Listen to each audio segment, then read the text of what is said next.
Audio Jungle.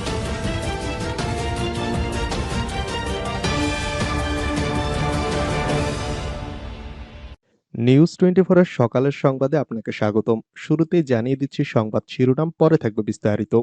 প্রথমে জানাবো পছন্দ হলে যৌন নির্যাতন করতেন বাঁধন। এরপরে জানাবো নির্বাচন পরবর্তী সহিংসতা, সাতক্ষীরায় নারী শিশুসহ গুলিবিদ্ধ ৫। এবং সবশেষে রয়েছে কেউ শাক বিক্রি করতে, কেউ বাজার করতে গিয়ে গুলিবিদ্ধ হন বিজিবির হাতে। পুরো খবর পেতে ভিডিওটি শেষ পর্যন্ত দেখুন। সর্বশেষ সংবাদ পেতে চ্যানেলটি সাবস্ক্রাইব করুন। এবার বিস্তারিত।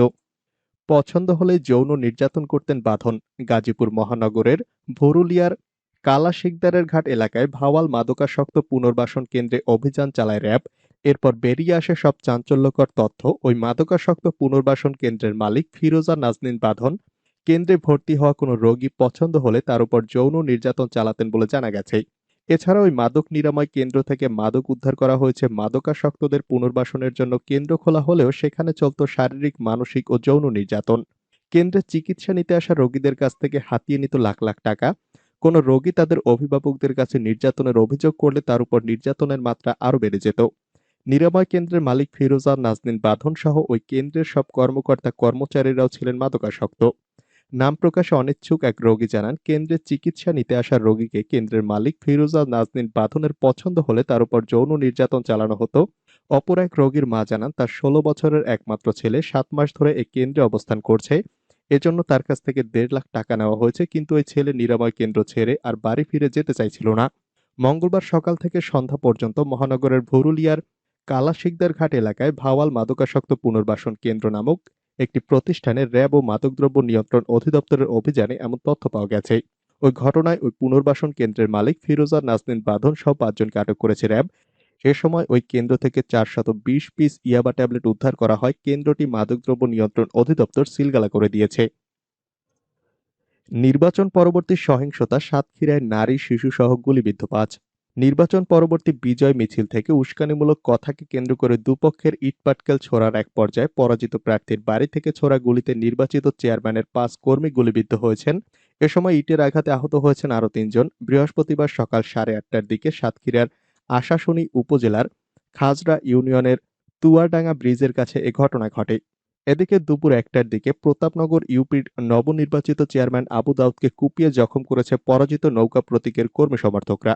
আশাশুনির খাজরা ইউপির নবনির্বাচিত চেয়ারম্যান শাহনেওয়াজ ডালিম জানান, বুধবার তিনি অন্য প্রার্থীর চেয়ে ১২২ ভোট বেশি পেয়ে নৌকা প্রতীক নিয়ে ইউপি চেয়ারম্যান হিসাবে নির্বাচিত হয়েছেন।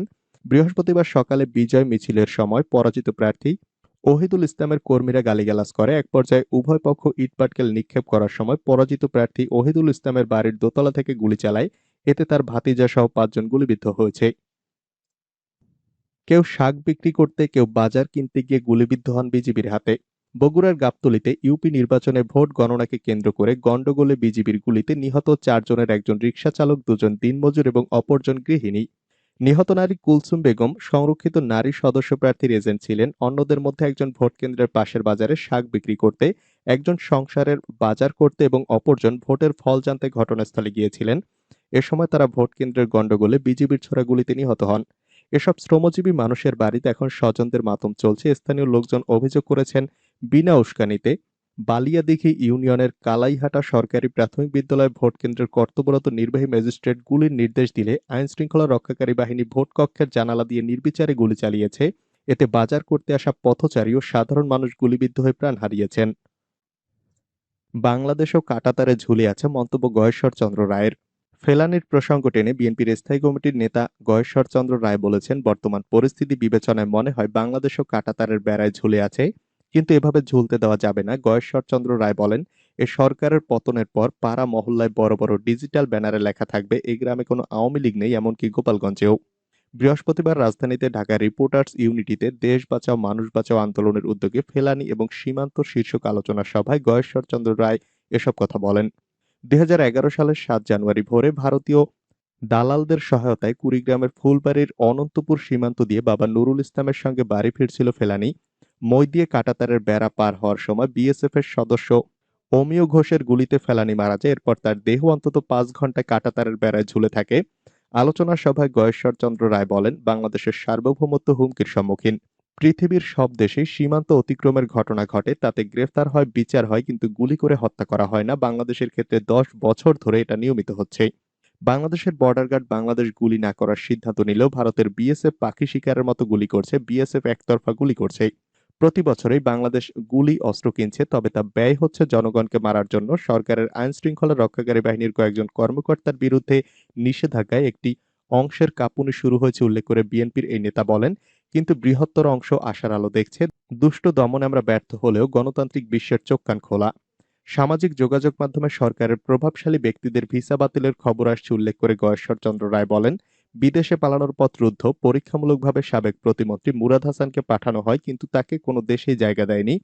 ভারতও জায়গা দেবে কিনা তা নিয়ে সংশয় প্রকাশ করেন এই বিএনপি নেতা। গয়েশ্বর চন্দ্র রায় বলেন, নিষেধাজ্ঞার তালিকা কত বাড়বে তা এখনই বলা যাচ্ছে না। এখানে নানা শ্রেণীর লোক যুক্ত হবে। এ সবই আওয়ামী লীগের ঘরের লোক। এতে শুধু সরকারেরই সমাধি হবে না, রাজনৈতিকভাবে আওয়ামী লীগেরও সমাধি অতি নিকটে। পররাষ্ট্রমন্ত্রীকে নিয়ে প্রশ্ন তুলে বিএনপির স্থায়ী কমিটির এই নেতা বলেন, মন্ত্রী যুক্তরাষ্ট্রের মানবাধিকার লঙ্ঘনের ঘটনার কথা বলেন। এখন সে দেশে যারা মানবাধিকার লঙ্ঘন করেন তাদের বাংলাদেশে নিষেধাজ্ঞা দেবে কিনা। গয়েশ্বরচন্দ্র রায় বলেন, এ সরকারের পতনের পর পাড়া মহল্লায় বড় বড় ডিজিটাল ব্যানারে লেখা থাকবে, এই গ্রামে কোনো আওয়ামী লীগ নেই। এমনকি গোপালগঞ্জেও মুক্তিযুদ্ধের ইতিহাসে দ্বিতীয় সর্বোচ্চ রাজাকার ছিল এই জেলায়। এখন সেখানে সবাই মুক্তিযোদ্ধা হয়ে গেছে। দেশ বাঁচাও মানুষ বাঁচাও আন্দোলনের সভাপতি কে এম রকিবুল ইসলামের সভাপতিত্বে সভায় আরো বক্তব্য দেন বিএনপি চেয়ারপারসন উপদেষ্টা আব্দুস সালাম, বিএনপির ভাইস চেয়ারম্যান শামসুজ্জামান প্রমুখ। গুরুত্বপূর্ণ পদধারী কেউ নির্বাচনে গেলে বহিষ্কার করবে বিএনপি। আওয়ামী লীগ সরকারের অধীনে কোনো ধরনের নির্বাচনে অংশ নেবে না বলে সিদ্ধান্ত আগেই জানিয়েছিল বিএনপি। এবার দল থেকে জানানো হয়েছে, সিদ্ধান্ত অমান্য করে গুরুত্বপূর্ণ পদধারী কেউ নির্বাচনে অংশ নিলে তাদের বহিষ্কার করা হবে। আজ বৃহস্পতিবার কালের কণ্ঠকে দলের এই সিদ্ধান্তের কথা জানান বিএনপির সিনিয়র যুগ্ম মহাসচিব রুহুল কবির রিজভী। তিনি বলেন, দলে থেকে সিদ্ধান্ত অমান্য করলে তা শৃঙ্খলা বিরোধী কর্মকাণ্ড বলে গণ্য হবে।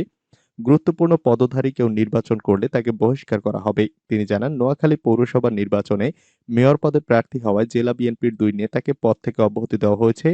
তারা হলেন জেলা বিএনপির কোষাধ্যক্ষ ও নোয়াখালী পৌরসভা বিএনপির সভাপতি আবু নাসের এবং জেলা বিএনপির সাংগঠনিক সম্পাদক শহীদুল ইসলাম। বুধবার রুহুল কবির রিজভীর স্বাক্ষরিত চিঠিতে ২ নেতাকে অব্যাহতির আদেশ দেওয়া হয়েছে।